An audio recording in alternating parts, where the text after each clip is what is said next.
what's going on, YouTubers? It's the Natural Born Driller, and welcome everyone to NWA Review, the show from October 8th, 2019. This is my very first ever doing an NWA review, excuse me, and this will be the results what pertains to NWA Powerrr, the very first episode that was aired on YouTube. And what pertains to NWA with the a new with reviving and establishing what NWA used to be back in the old days is it has an old school feel pro wrestling theme and format. So basically, what pertains to NWA Powerrr is a professional wrestling internet program produced by the National Wrestling Alliance. It features professional wrestlers performing in wrestling matches and interviews. These elements together create and further the storylines of programming. The show airs weekly on YouTube and Facebook, Tuesdays at 6:05 p.m. Eastern Time, and available on demand the following Saturday on Fight TV.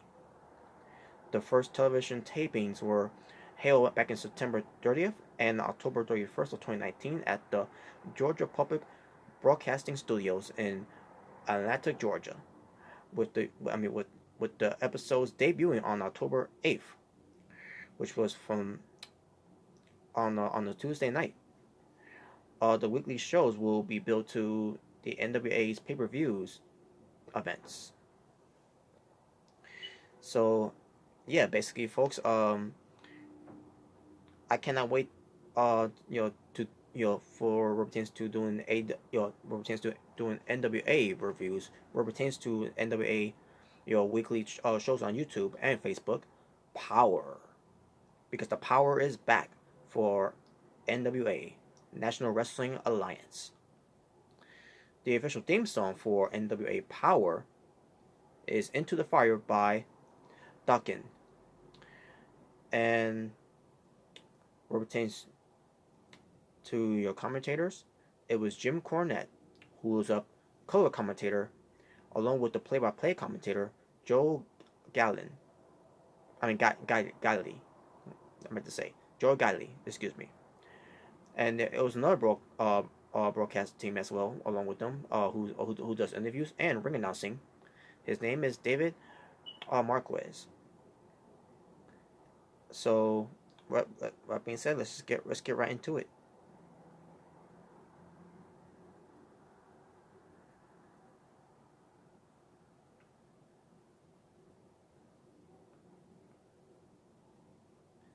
So, Joe Galley and Jim Cornette welcome us to NWA Powerrr that was in Atlanta, Georgia. And David Marquez will be doing his interview duties and ring announcing what pertains to the show moving forward.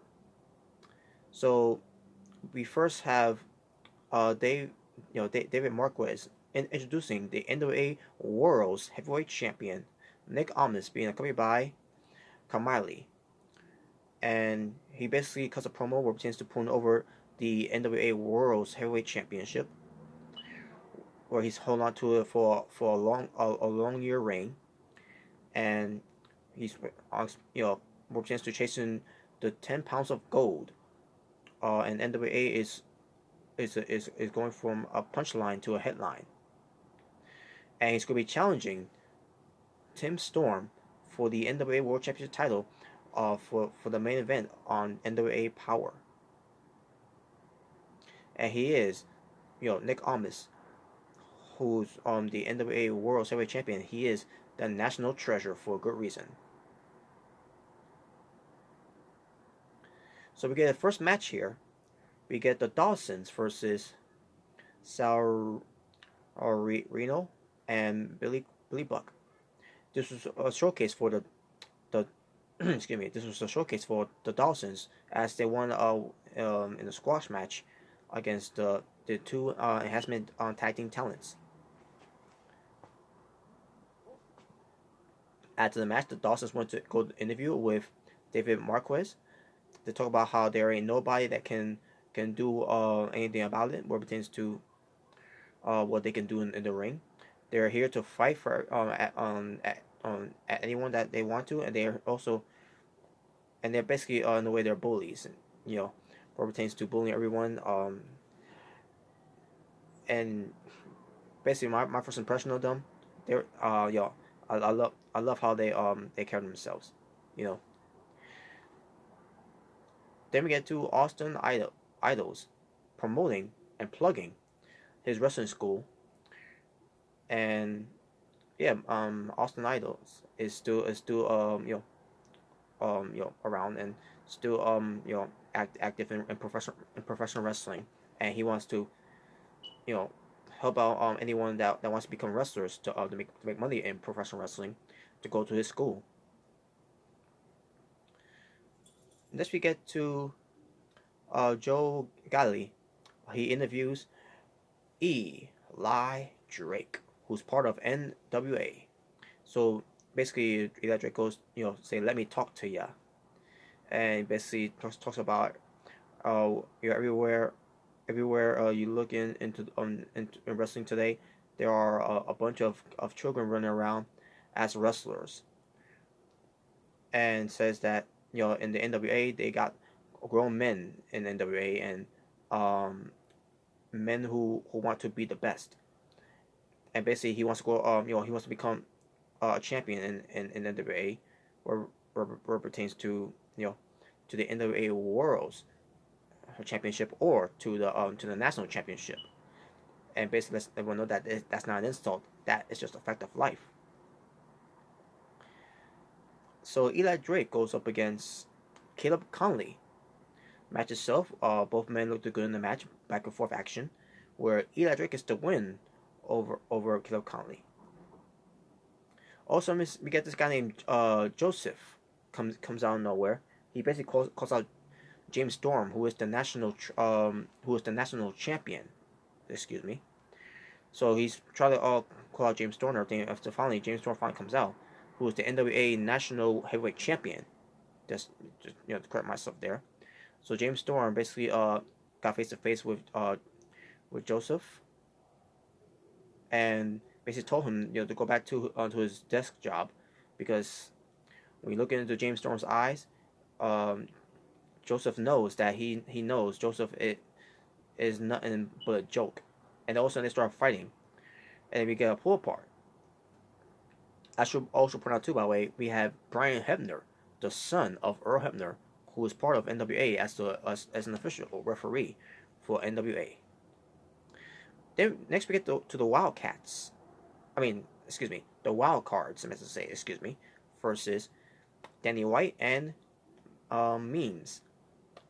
The Wildcats are the NWA World Tag Team Champions, which it's Thomas Latimer and Royce Isaac, and those two were very dominant tag teams against the team of Danny White and Memes, and in the end, it was the Wild Cards as winning, and this was a non-title match, by the way.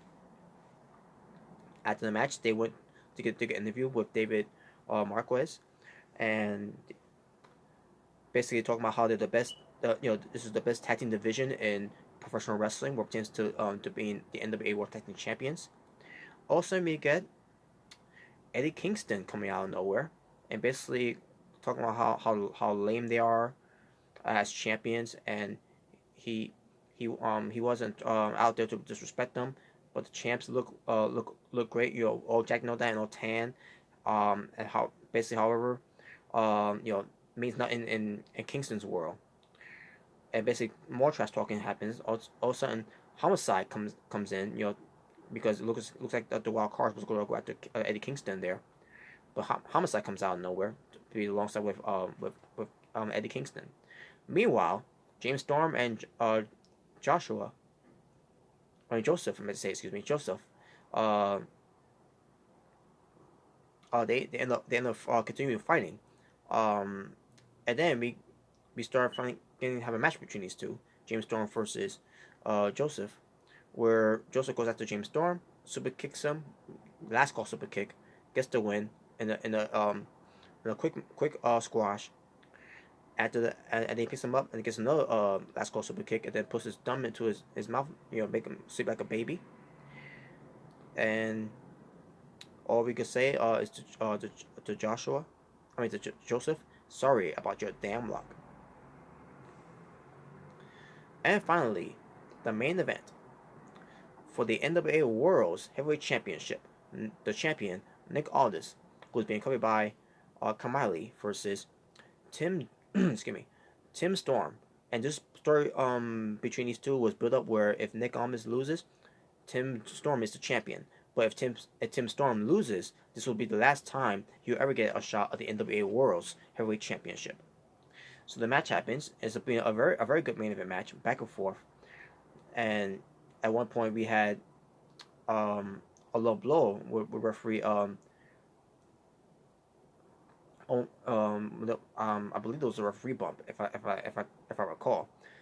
But I think in the way the referee was almost got there was almost a referee bump in the way, but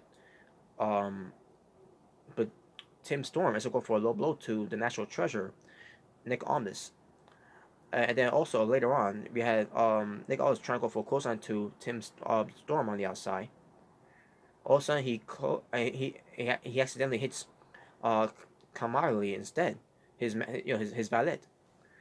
And the match continues on, and then in the end, it was Nick Aldis getting the win over Tim Storm, which means Tim Storm will never get another opportunity of the NWA World Heavyweight Championship because Nick Aldis is still the NWA World Heavyweight Champion.